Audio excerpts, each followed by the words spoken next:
Shalom sahabatku, kembali sebelum kita merenungkan kebenaran firman Tuhan di pagi hari ini, mari kita sama-sama berdoa.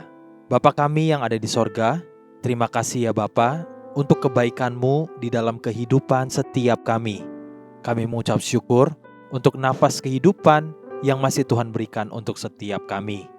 Sekarang kami ingin kembali untuk mendengar dan belajar tentang kebenaran firman-Mu.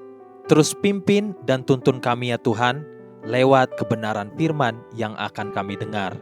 Amin. Pagi hari ini, kita akan kembali merenungkan kebenaran firman-Nya dengan tema Don't like the message, kill the messenger.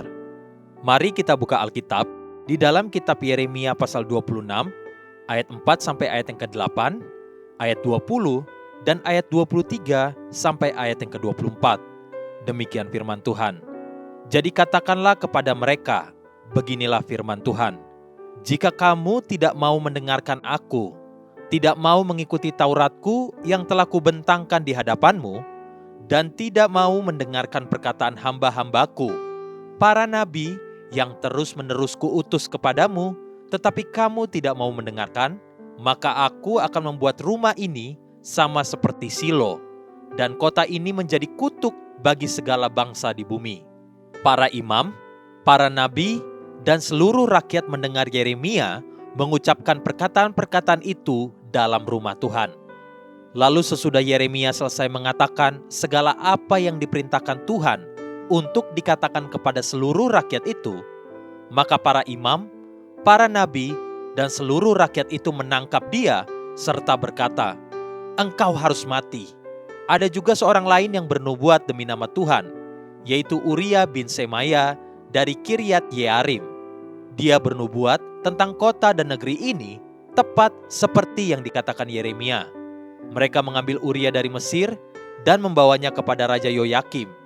Raja menyuruh membunuh dia dengan pedang dan melemparkan mayatnya ke kuburan rakyat biasa. Tetapi Yeremia dilindungi oleh Ahikam bin Safan, sehingga ia tidak diserahkan ke dalam tangan rakyat untuk dibunuh. Manusia seringkali bersikap dan bertindak seperti ungkapan perkataan judul tadi. Don't like the message, kill the messenger. Tidak suka terhadap pesan yang disampaikan, bunuh si pembawa pesan.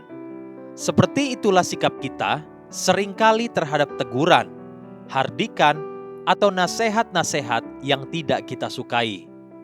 Terkadang, beberapa nasihat atau teguran itu seperti menusuk jauh ke dalam dasar hati kita, sehingga membuat kita sangat terganggu dan terusik. Lalu kita condong meresponinya dengan tindakan yang sangat bodoh dan merusak.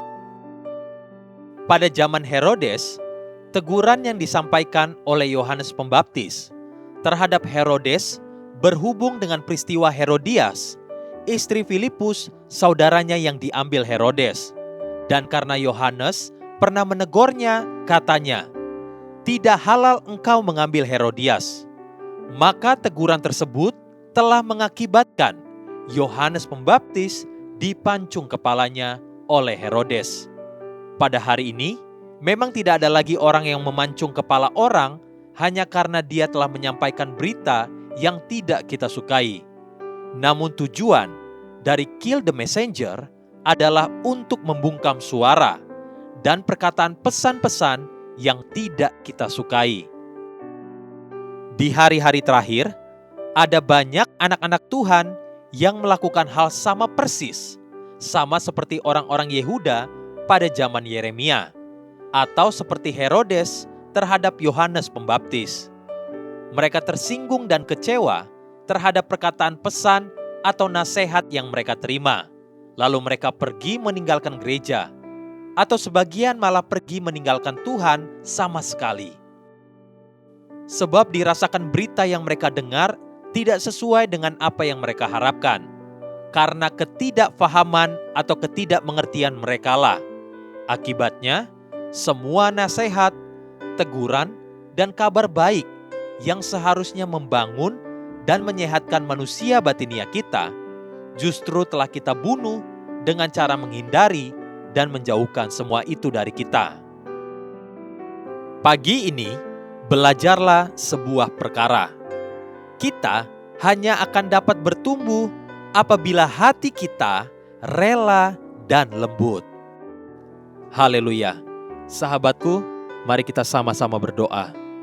Terima kasih Bapa Surgawi untuk kebenaran firman yang kembali mengajar dan menegur setiap kami, agar kami memiliki kerendahan hati dan kelemah lembutan di dalam hidup kami, sehingga teguran, ajaran, dan didikan yang kami terima itu bisa kami responi dengan benar sesuai dengan rencanamu di dalam hidup kami.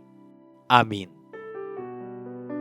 Jesus loves you and so do I.